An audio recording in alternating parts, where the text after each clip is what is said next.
राष्ट्रकूट वंश की उत्पत्ति। राष्ट्रकूट वंश की उत्पत्ति को लेकर इतिहासकारों के बीच मतभेद है। कुछ इतिहासकार मानते हैं कि राष्ट्रकूट मूलतः कर्नाटक क्षेत्र के मूल निवासी थे, जबकि कुछ इन्हें उत्तर भारत के राजपूतों से जोड़ते हैं।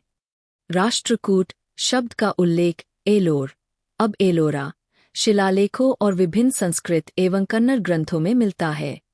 अधिकांश विद्वान इस बात से सहमत है कि राष्ट्रकूटों की उत्पत्ति दक्षिण भारत से ही हुई थी और उन्होंने चालुक्य वंश के पतन के बाद धीरे धीरे सत्ता प्राप्त की। प्रारंभिक राष्ट्रकूट शासक। राष्ट्रकूट वंश का संस्थापक दंतिदुर्ग था, जिसने 735 के आसपास चालुक्य वंश को हराकर स्वतंत्र राष्ट्रकूट राज्य की स्थापना की। दंतिदुर्ग ने अपने शासनकाल में अनेक सैन्य विजय की और अपनी सत्ता को दृढ़ किया। उसकी सबसे बड़ी उपलब्धि यह थी कि उसने चालुक्य शासक की सत्ता को समाप्त कर दिया और स्वयं को स्वतंत्र सम्राट घोषित किया। दंतिदुर्ग के पश्चात उसका उत्तराधिकारी कृष्ण प्रथम 758 से 773 हुआ।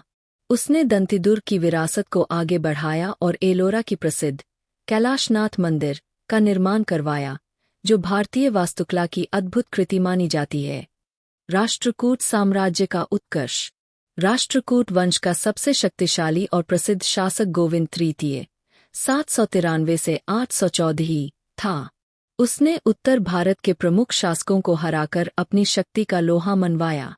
कन्नौज के त्रिगर्त युद्ध में उसने पाल और प्रतिहार वंशों को हराया और इस प्रकार कन्नौज पर प्रभुत्व स्थापित किया।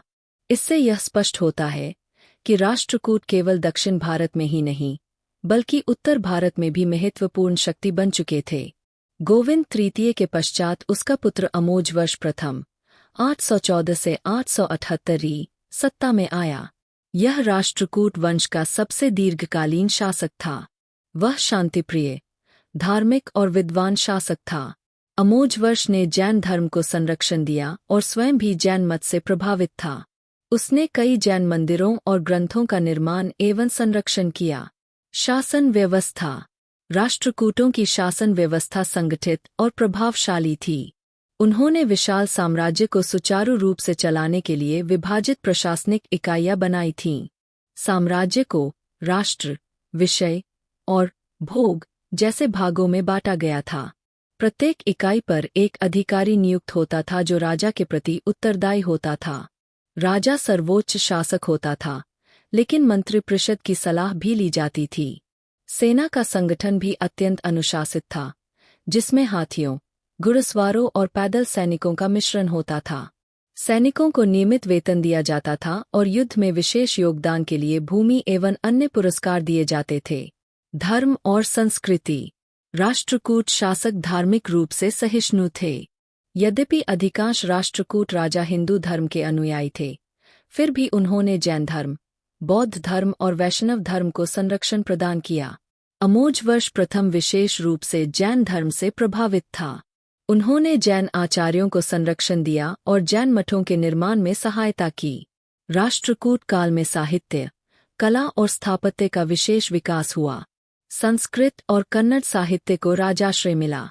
संस्कृत में कवि राजमार्ग नामक ग्रंथ अमोजवर्ष प्रथम द्वारा रचित माना जाता है, जो कन्नड़ काव्यशास्त्र का प्रारंभिक ग्रंथ है। वास्तुकला और कला। राष्ट्रकूटों की सबसे बड़ी उपलब्धि उनकी स्थापत्य कला मानी जाती है।